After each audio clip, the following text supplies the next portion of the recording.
dengan nomor NIM 23000003044 dari Program Pendidikan Bahasa Indonesia kelas B.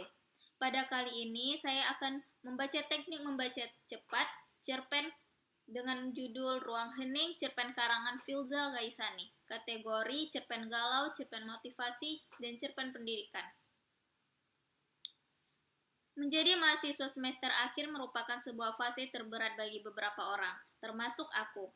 Menjadi anak pertama perempuan juga bukanlah hal yang mudah. Berbagai ekspektasi orang tua menjadi beban tersendiri untukku. Aku takut mengecewakan mereka, aku takut tidak bisa membuat mereka bangga. Aku dituntut harus bisa mandiri, melakukan apapun sendiri. Saat usiaku mulai memasuki kepala dua, disinilah semuanya bermula. Saat ini, aku tengah duduk di ruang keluarga bersama kedua orang tua dan juga adikku. Lalu tiba-tiba mamaku bertanya, "Kamu kapan lulusnya?" Dan aku menjawab, "Doakan aja mas, cepatnya. Mama harap kamu bisa cepat selesai terus lanjut cari kerja." Ucap mama lagi. Aku hanya mengangguk sebagai jawaban. Jujur, aku sebenarnya tidak nyaman dengan situasi seperti ini dengan pertanyaan sama yang sudah berulang kali ditanyakan. Aku melangkah masuk ke kamar. Sebelum itu, aku minta izin ke orang tuaku agar tidak mengganggu dulu. Karena aku ingin fokus mengerjakan skripsi di kamar dengan tenang. Sebenarnya, hari ini bertepatan dengan wisuda ke-80 di kampusku. Beberapa teman seangkatanku sudah ada yang lulus dan wisuda hari ini. Jujur aku iri dan tidak sanggup untuk sekedar menghadiri dan mengucapkan selamat kepada mereka. Aku tahu bahwa proses setiap orang berbeda-beda. Aku sudah berdamai dengan kenyataan itu. Hanya saja, terkadang orang-orang di sekitarku tidak memahami hal itu dan mereka terlalu berekspektasi tinggi pada diriku. Aku menatap laptopku yang menyala. Tatapanku mengarah pada skripsi yang tak kunjung selesai karena ada beberapa kendala yang membuatku sulit menyelesaikannya. Pikiranku berkelana jauh. Pikiranku bak kena benang kusut yang sulit untuk diurai.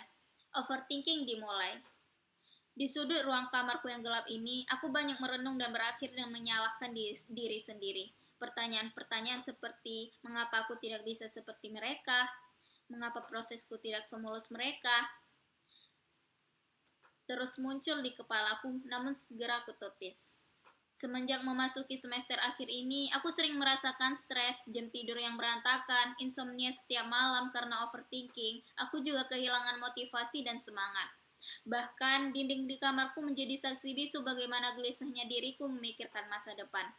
Aku yakin bukan aku saja yang merasakan hal ini. Banyak mahasiswa semester akhir di luar sana yang juga merasakan hal yang sama denganku.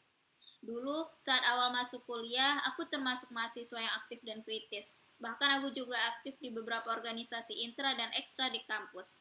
Aku merasa diriku yang sekarang berbeda dengan diriku yang dulu. Dulu aku adalah anak yang ambis. Indeks prestasiku di atas 3,5, bahkan ada yang 4,0. Tetapi sekarang, seperti tak ada gairah untuk menyelesaikan apa yang sudah kumulai ini. Aku merasa kesepian karena sudah tertinggal jauh oleh teman-temanku. Setiap melihat story mereka saat seminar proposal dan sidang kolokium, aku menjadi minder. Bahkan teman-temanku yang dulu tidak begitu mencolok ketika di kelas bisa mendahuluiku. Hal itulah yang tak kusangka. Aku sudah berusaha semaksimal yang ku bisa. Limit kemampuanku hanya aku yang tahu. Aku yakin Tuhan sudah menyiapkan rencana yang indah di masa depan. Aku akan berdamai dengan diriku. Aku akan menikmati prosesku meskipun rasanya aku harus jungkir balik menghadapinya. Aku sudah terlalu jauh, tak boleh ada kata mundur. Aku berterima kasih kepada diriku sendiri yang sudah kuat untuk sampai pada titik ini. Dan untuk kamu yang juga sedang berada di posisi ini, percayalah ada rencana indah yang telah Tuhan siapkan untukmu. Ada baju toga yang menantimu dan ada senyuman bangga dari kedua orang tua yang akan menemani di hari bahagiamu nanti. Tetap semangat dan jangan lupa bersyukur.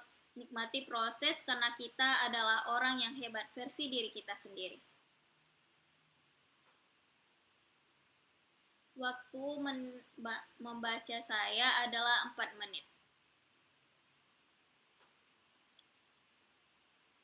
Cerpen kedalaman yang dapat saya ambil dari membaca cerpen ini adalah cerpen ini sangat dalam, terutama bagi mahasiswa semester akhir yang juga merasakan hal yang sama dengan mahasiswa di cerita ini.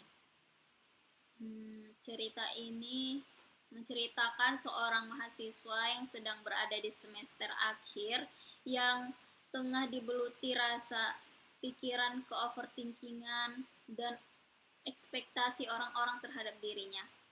Di mana saat ini teman-temannya sudah pada wisuda, sudah di saat dia masih berusaha untuk menyelesaikan skripsinya, untuk meraih gelar sarjananya. Tetapi dia tidak menyerah, dia tetap percaya bahwa Tuhan akan ada rencana yang terbaik untuknya. Demikian yang dapat saya sampaikan. Wassalamualaikum warahmatullahi wabarakatuh.